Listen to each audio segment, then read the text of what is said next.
Nah, adik-adik, kita akan pelajari untuk kesempatan kali ini tentang interferensi yang, ya.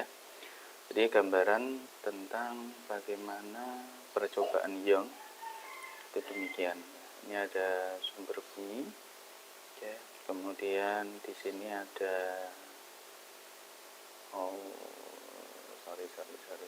di situ ada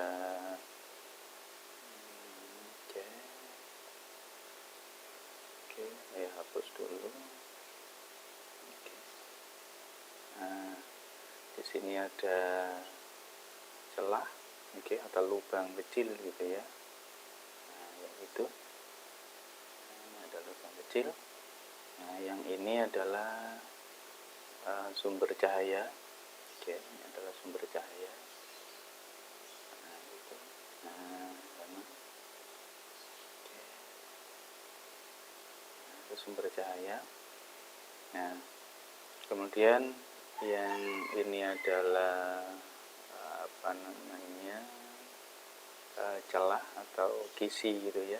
Yang ini celah atau kisi. Nah, kemudian cahaya yang dari sini akan melewati salah satu sisi lubang yang sebelah atas dan yang bawah juga. Nah, itu. Nah, ini adalah cahaya datang melewati lubang yang atas, dan itu ada lubang yang bawah. Nah, di sini juga ada layar. Ini adalah layar. Layar. Nah, dengan demikian maka nanti akan terbentuk pola interferensi di situ ya. Ada pola interferensi. Ini itu pola interferensi. Yang di situ, yang dari atas, yang dari bawah. Nah, ini pola interferensi yang ada di pusat, mungkin lurus dengan sumber cahaya.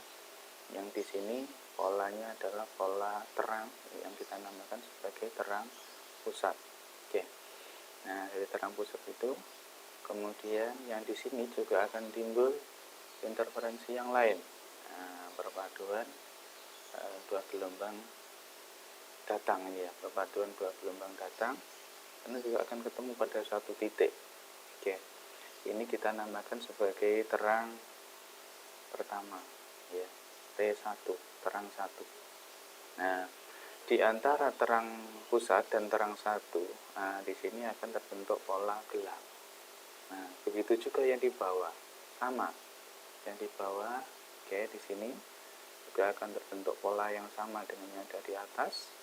Kalau di atas ini kita namakan terang pusat yang pertama, maka di sini juga terang yang kalau ini adalah terang pertama, maka yang di sini adalah juga terang pertama.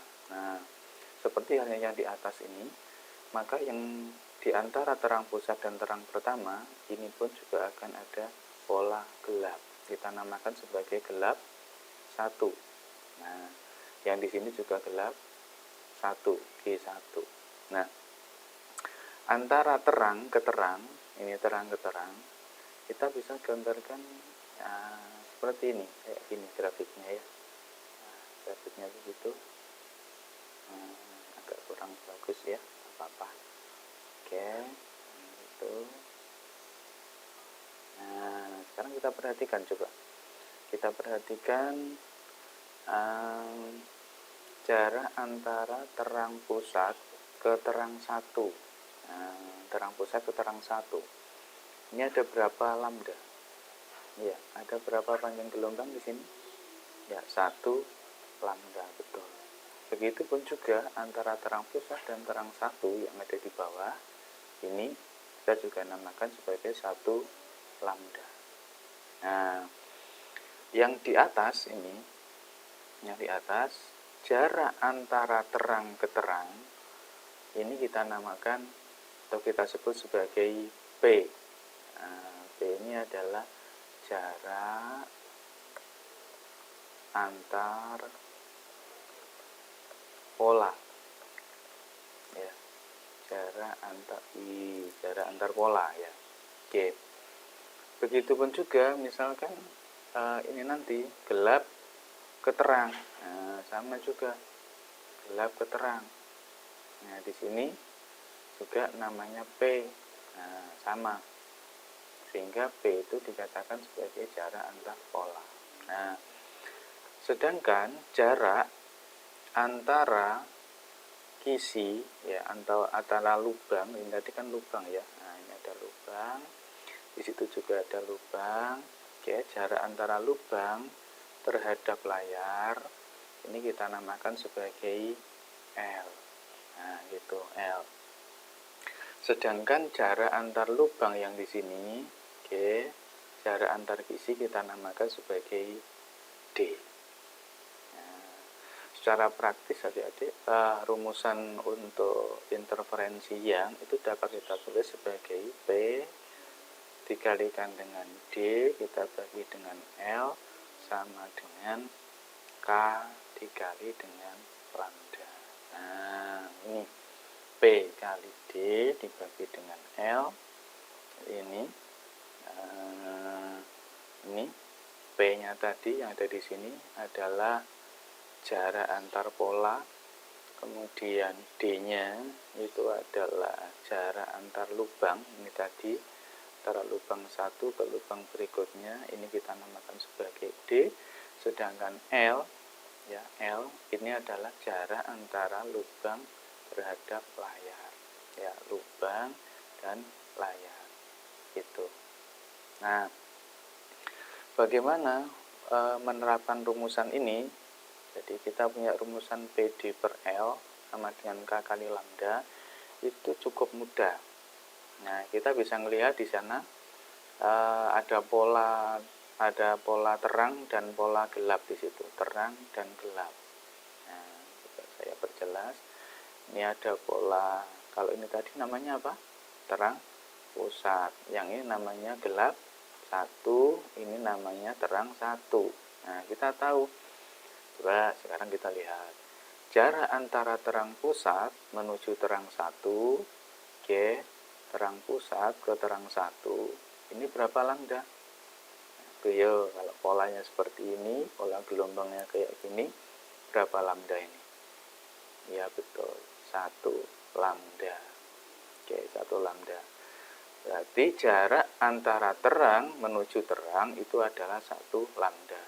Sedangkan, coba kita perhatikan, antara terang 1 ke gelap 1, terang 1 ke gelap 1, ini ada berapa lambda?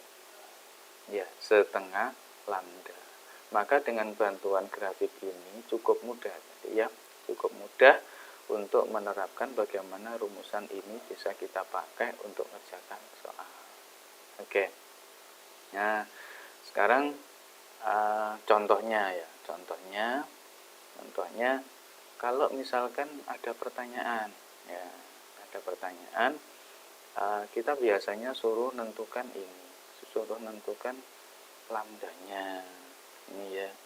Oke, kita biasanya suruh nentukan berapakah panjang gelombang dari cahaya laser yang digunakan. Nah, gitu. Nah, kita cukup mudah lihat aja yang ini, cukup mudah lihat aja yang situ, sehingga kita nanti bisa tentukan. Misalkan ya, oke, misalkan pertanyaannya seperti ini, kita suruh menentukan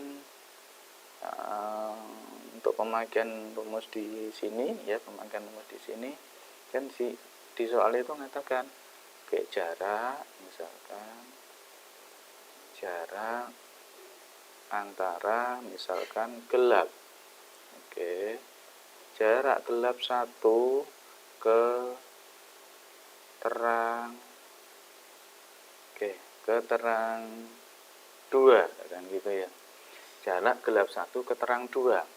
Nah, kan ya gambar di sana ya, gelap 1 ada di sini. Nah, ini gelap 1, oke.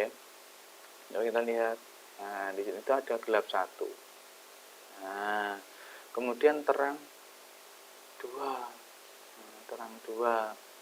Berarti kalau ini kita ngambilnya itu dari bawah, ya kita ke bawah, jangan ke atas ini. Nah, nanti bawahnya ke sana, salah jadinya. Ya, jadi saya lihat coba yang di bawah, ini di bawah. Gelap 1 Nah, terang 1 berikutnya coba saya gambar ulang. Nah, di sini ada gelap 1. Nah, berikutnya di sini ada terang berapa? Terang 1. Setelah terang 1 ada gelap. Oke, gelap 2. Setelah gelap 2 ada terang 2. Nah, gitu. Dia ada di gelap 1, terang 1, gelap 2, terang 2. Nah, kita sesuaikan gambarnya. Nah, kita lihat dari gelap 1 ke terang 1 seperti apa? Seperti ini kan. Nah, udah kita buat aja begitu. Nah, kita tinggal ini buat. Nah, itu. Oke, seperti itu. Nah, kalau sudah seperti ini jelas. Oke, jelas. Ini sampai sini 1 lambda. Nah, berarti ini sampai situ berapa lambda? Setengah lambda. Nah, kalau begitu jarak antara gelap 1 ke terang 2, gelap 1 ke terang 2 berapa? 1,5 lambda. Ya betul, berarti 3/2 lambda. Dengan demikian kita bisa langsung kita bawa ke persamaan ini. Jadi ini yang 3/2 lambda dibawa ke sana. Jadi nanti rumusan dipakai adalah P kali D kita bagi dengan L sama dengan berapa? 3/2 lambda. Udah cukup, ini tinggal masukkan. Jarak ini diketahui jarak antar polanya berapa. Ini P ini tadi jarak antar pola. Ini ke sana berapa. Terus D-nya jarak antar lubang berapa yang di sini. Oke. Nah, jadi ini ada D, jarak antar lubangnya berapa. L-nya di sini jarak antara lubang ke layar. Nah, dengan demikian kita mengingat pola terbentuknya interferensi seperti ini akan bisa lebih mudah. Nah, demikian adik-adik untuk penjelasan tentang interferensi yang oke.